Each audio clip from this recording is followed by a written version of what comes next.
AITA for shouting at a teacher after she took my sea ice in class. Before getting into this, a little background information is needed.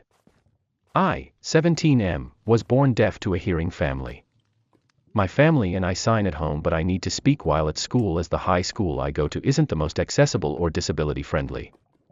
When I was 9, my parents paid for me to get a surgery to receive cochlear implants, sea ice, which I only really use when at school or out with my hearing friends that don't sign. I attend a mainstream school and as I stated, it isn't disability friendly. Now, onto the situation at hand. Yesterday I was wearing a beanie in class.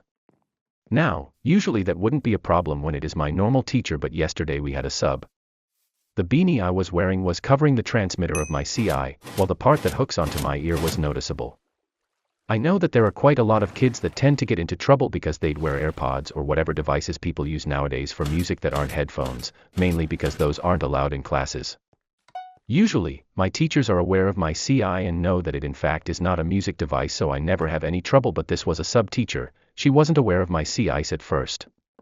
Keep in mind that, at first, while doing some assignments, this sub, who we'll call Mrs. K, came up to my desk. I don't know what exactly she thought my CIs were, but she didn't like them.